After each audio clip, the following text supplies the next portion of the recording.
Nathan. This video has been created to celebrate your years at First Congregational Church. It is to honor your growth as our minister and our growth as a congregation under your leadership. The following testimonies cover the significant areas of your ministry: how you brought many of us back to the church and connected with existing members in unique ways, how your sermons and sense of humor made our Sundays so inspiring, how your natural gift for teaching gave us all a lot to think about, how you grew our membership in such an inclusive and welcoming way, adding almost 250 new members during your tenure, how your love and respect for our historic campus and that of our Baptist neighbor has benefited all of us, how your commitment to social justice inspired so many of us, and finally, how you were there for so many of us in our time of need. Watch with pride, admiration, and a sense of personal legacy.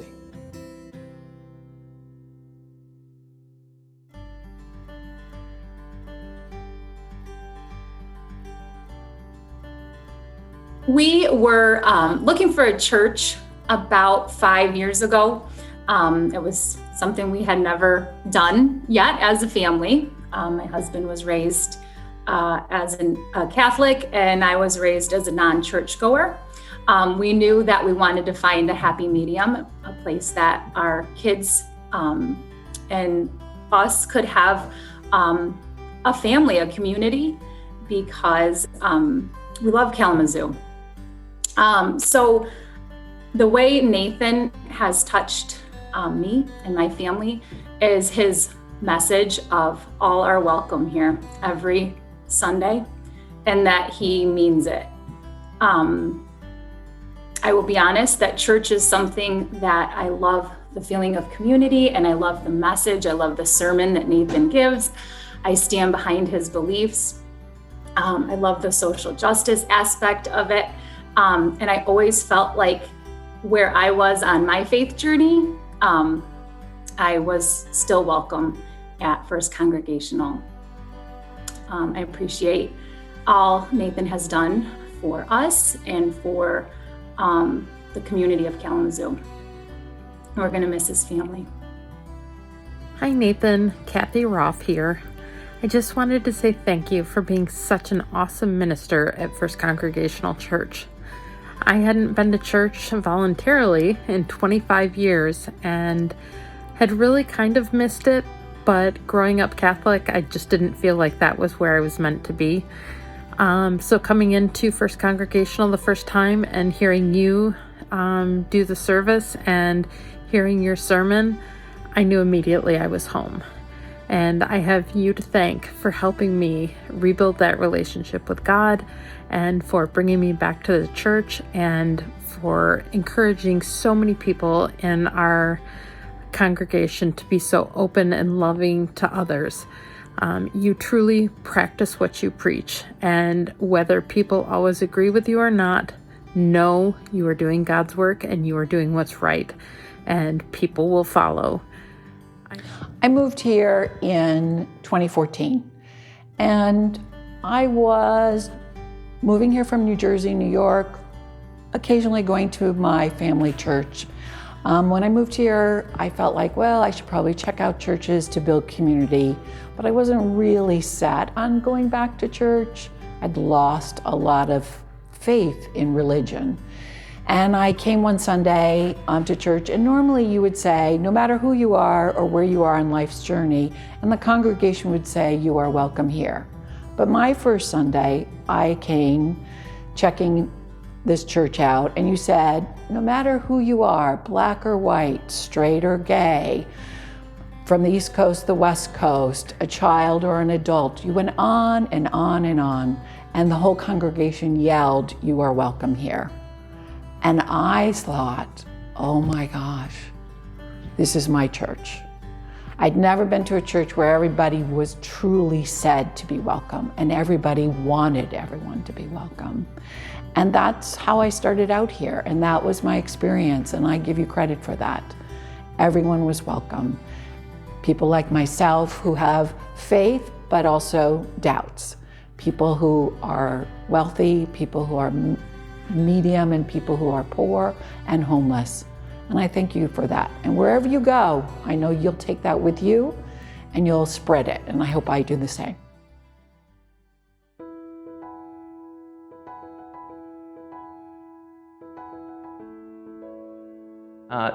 Nate, I don't know how much of this you know. We haven't really talked that much. But I don't think that I would be a practicing Christian if it wasn't for your preaching. I needed a radical at the pulpit or I was never going to get to church. I came to UCC from a series of very alienating experiences with other churches. I liked being in church, but I didn't like most of what church was doing in my brain. So I was avoiding it. And I would dip in every now and then. I would show up at the Catholic church for a week, and then I would show up at the hippie church for a week, and then I would show up here maybe. And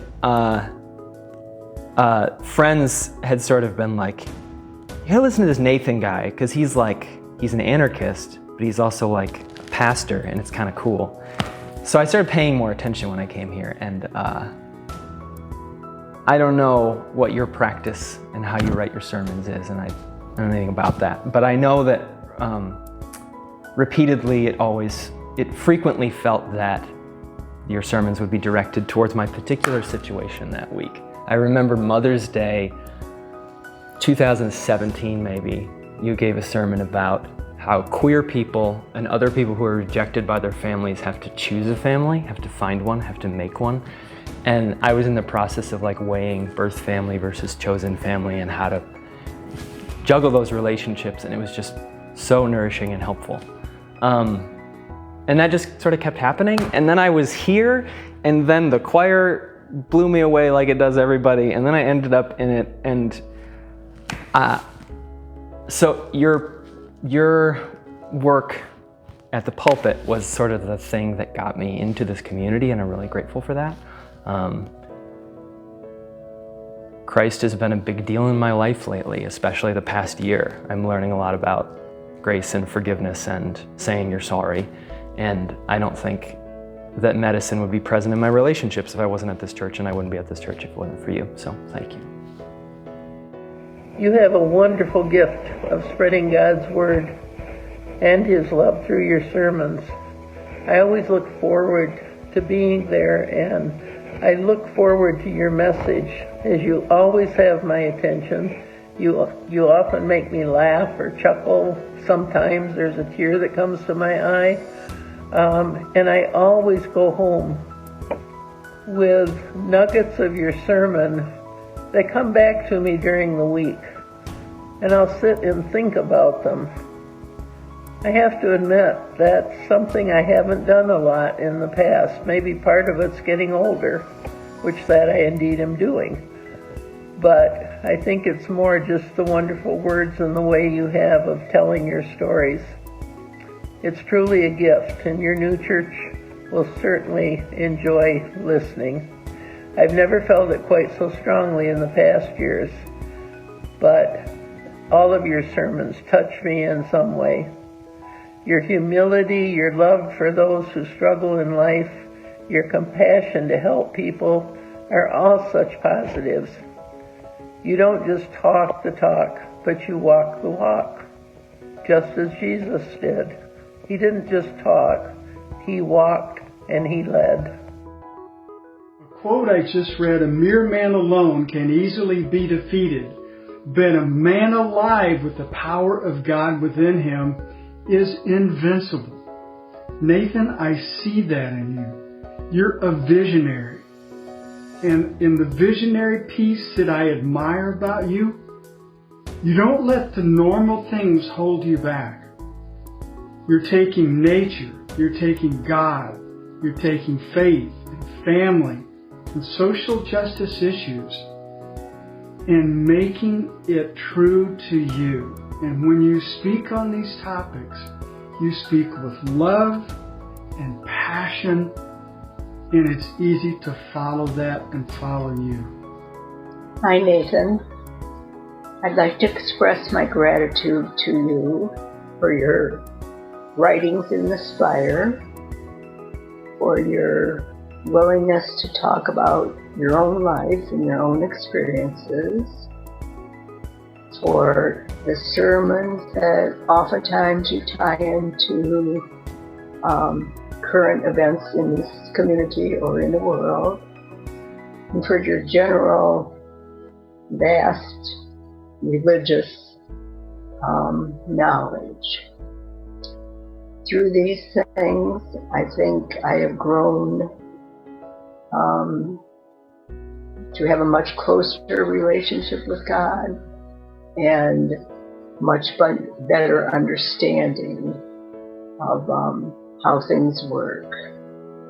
I'm so grateful that you would help me through that journey.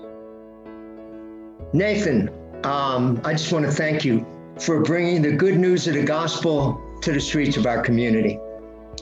I want to thank you for making real in our community Christ's message of building a kingdom of justice and peace.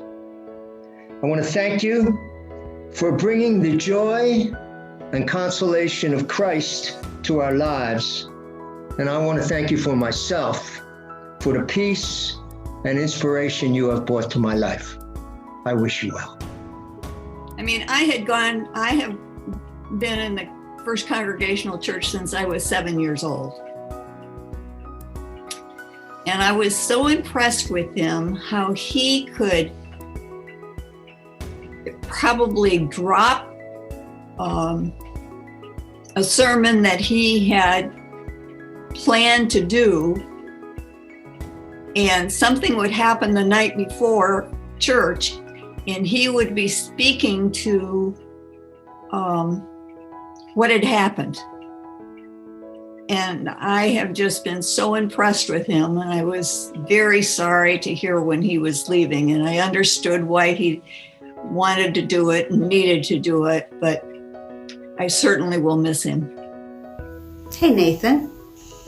I just wanted to say thank you. Thank you for all that you've brought to our church family. I really appreciate the sincerity and the heartfelt message that you bring to us at the pulpit. It's obvious that you have a special calling from God.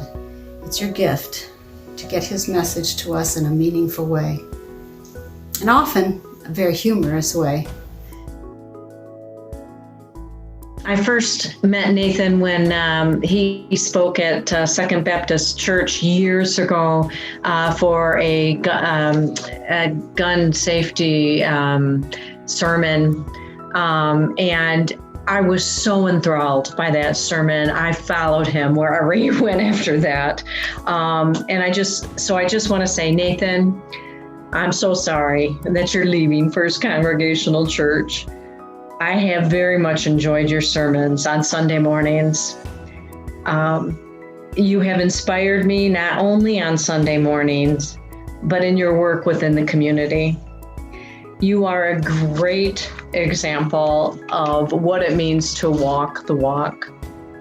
Your faith, your words, and your service have touched my life and my heart, and I thank you for that. I pray you and your beautiful family find the love and peace that you deserve wherever you are led. And for me, I will wait probably for a very long time to again see a standing ovation given for a white minister. I'll never forget that. All of your sermons were developed with honesty, humor, understanding, and hope, and you gave us confidence as you helped us understand the Bible better.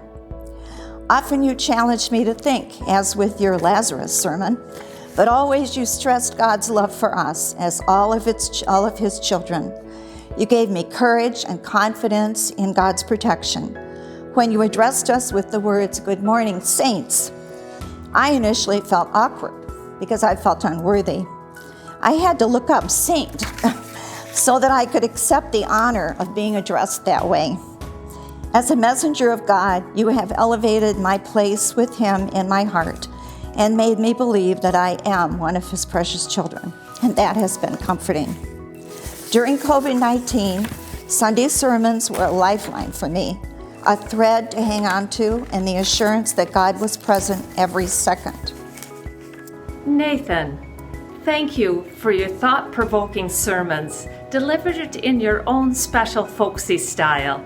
You always gave me something profound to think about and to ponder. And as a choir member sitting in the stall every Sunday, I certainly appreciated your love of music. In your honor, Barry wants to share a musical tribute, but it seems that something is missing.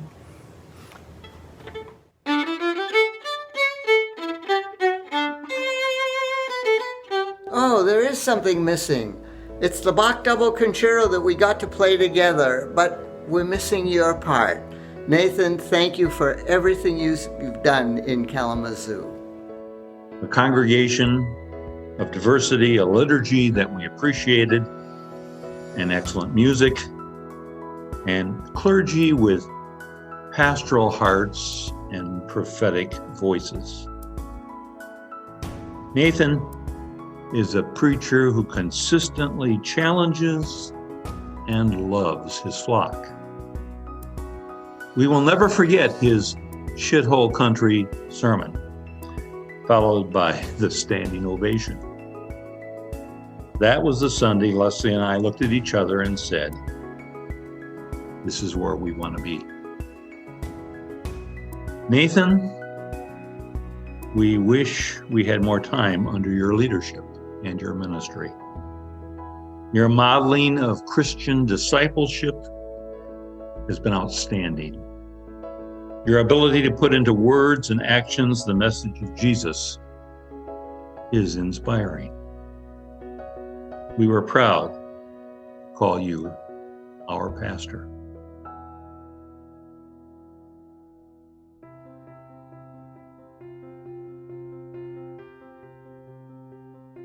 Nathan has allowed me to validate my doubt about being a Christian. He has provoked thought, raised wonderful questions that I have tried to answer and I'm still struggling with, and we've become very good friends. I will miss him terribly, but he's only going to be 40 miles away, so I plan to see him a lot, but he has changed my life. Hey, Nathan and Heather, it's Dave and Jill. We just want to say thank you for all that you have offered to all of us at FCC. We really, really appreciated the discussions on Sunday morning before church. What a great group, and just enlightened us in so many ways.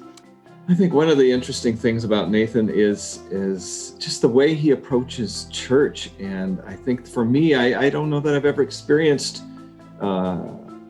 church in such a interesting outward focused way in my life. I think most churches are very kind of somewhat insular and perhaps active in the community, but we, through Nathan and his example in a wider community, has been really quite exceptional. And that has made me rethink things. And one of the things that he often says, we try to be practical in church and in the way we do things. And one of the things he says is, I believe in the God of high expectations. And that is really fertile ground for having high expectations for oneself, I think. And that is something, I think, to really ponder in that way for us. And that's, I think, Nathan's spiritual gift to me personally is that kind of pondering some of those bigger questions and my role in this first Congregational church and what we're about, and and the change we want to help inspire in our wider community and the world. Nathan, your ministry has affected my life, my spiritual life, in a number of ways. But I would say that the most significant way is that you've made my spiritual journey a more central part of my life. First of all, your sermons have illuminated biblical passages for me in entirely different ways, new ways. I can't tell you the number of times Terry and I have come home from church or finished a virtual worship service and said, gosh, I never thought of that Bible passage in that way. It makes so much more sense now. For example, the story of feeding the 5,000. You made it clear that it's not a story about Jesus miraculously turning a few loaves of bread and a few fish into a huge meal. It's about the fact that God gives abundantly, and there's always enough for everyone if we only believe that. And that was a significant idea for me and a new perspective. You've also inspired me through your sermons and through your example to expand my view of welcoming. I'm trying much harder now to see and engage and welcome all the people around me, including those who might be viewed as the least of these. So for these things and so much more, including your friendship, I thank you. Hi, Nathan. Ed and I were always up and eager to go for 9 o'clock faith formation sessions like no church ever before. I learned about the UCC, Congregationalism, our city and justice, and my favorite, the explanation of everlasting life being a life for the ages. I feel enlightened about evangelicalism, the Christian right, and white nationalism. Your sermons left me in awe and pondering ways I could immediately change my life to better fit Jesus' teachings. Your biblical teachings were fresh and new to me, although I've studied the Bible all my life. You showed other ways of looking at some of my lifelong questions as you untied the Bible from all the baggage that the church has put upon it for so many centuries. I'll be burning this $10 bill at our next bonfire in your honor. And thanks to the Tuesday, Thursday Facebook teachings, I hold night outdoor COVID responsible bourbon tastings with neighbors. So thanks, Nathan, and cheers.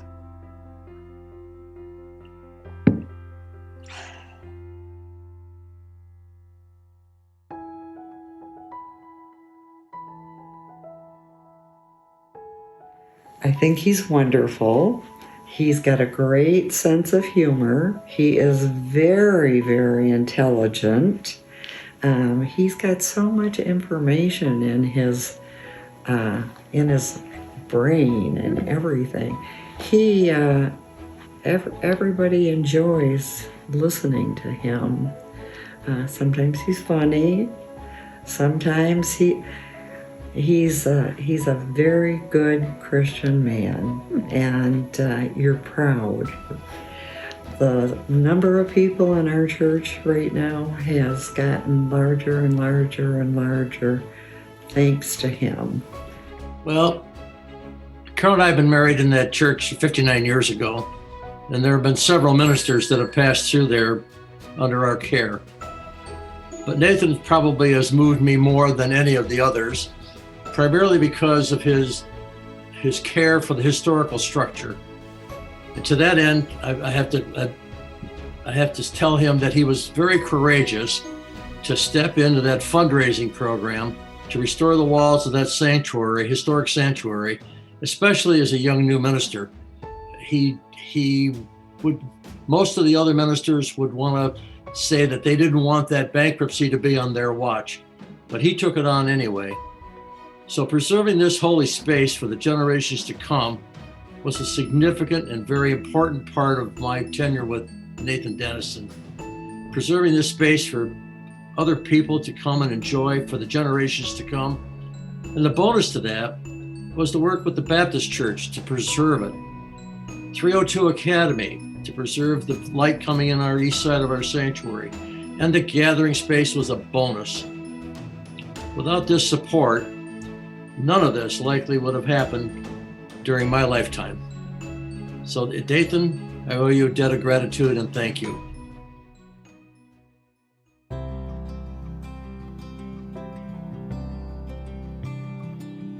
To me, the hallmark of a pastor in the UCC is someone who erases the walls between the church and the community and has a passion for social justice. Nathan has fit that profile beautifully, brilliantly, and I thank him for everything he's done on not just our family's behalf and the church's behalf, but on behalf of the community of Kalamazoo as well. I've been really impressed with Nathan and his leadership at the church in our time there. I think we've been at FCC for about 3 years now, maybe 4 years. And a lot of serious things have happened in Kalamazoo and in the world in the last 4 years. I thought Nathan's leadership, especially in the community in times of need, has been outstanding. The polar vortex and all the other things as well. So that I think that's been a wonderful part of Nathan being a leader at FCC.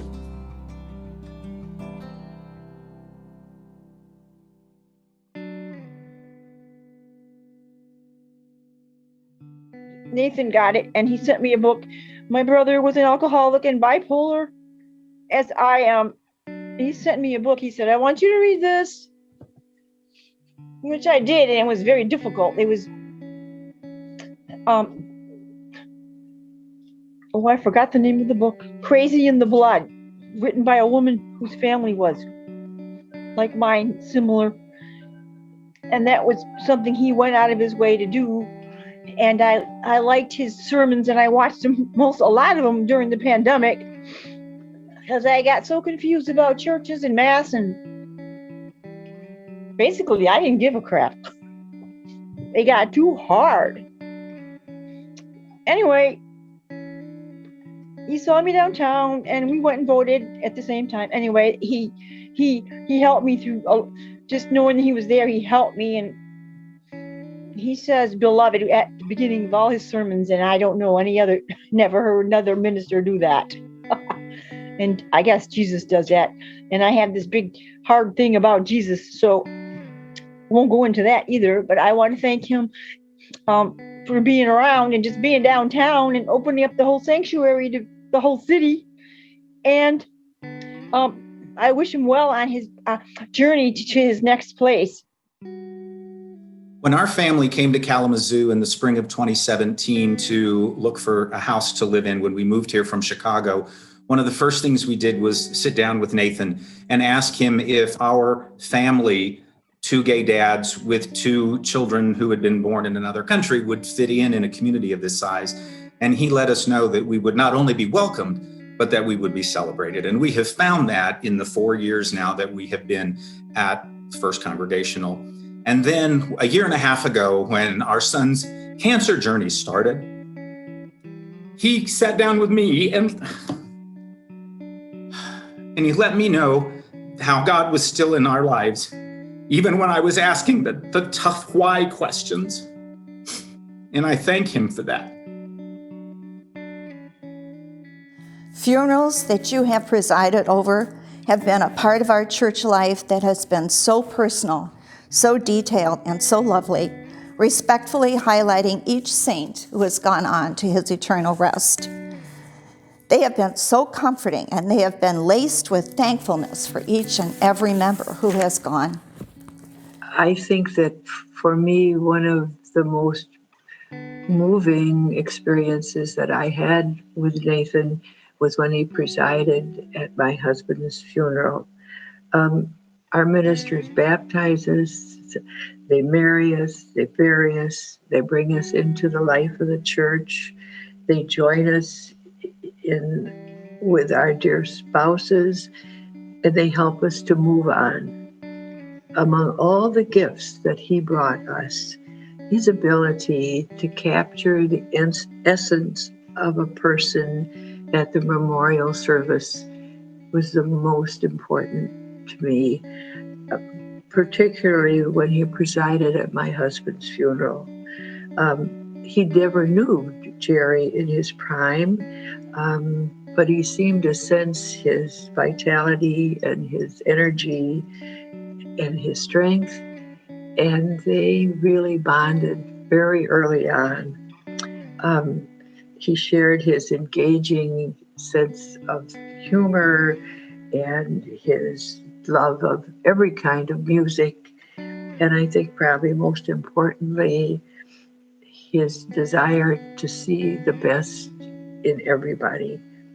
And I know I speak for a host of people who've been brought through a heartbreaking period of warming that was very difficult for them. With his sensitivity and his kindness and his comforting words. And I am still so very grateful for that. Bless you, Nathan. Thank you so much. God bless you. Thanks, Nathan. Thank you again for everything, Nathan. Thank you. God bless. And I wish you well in your spiritual journey. I wish you well. Thank you. I miss you. I love you. Love you, brother. Take care. Thank you. Thank you so much. May you and your family go with God. Thanks, Nathan. Goodbye. I thank you. And I thank him for that. Thank you, Nathan. I owe you a debt of gratitude and thank you.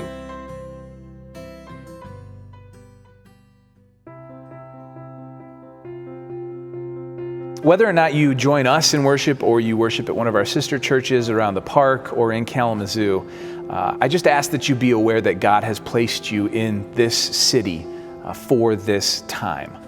Every single one of us, every single person bears the imprint of God. Every single one of us is a living icon of the Creator.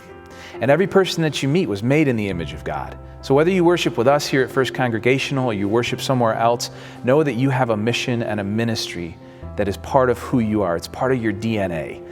And I just ask that you find that way to get out there into this city, into your mission field, and change someone else's life as well.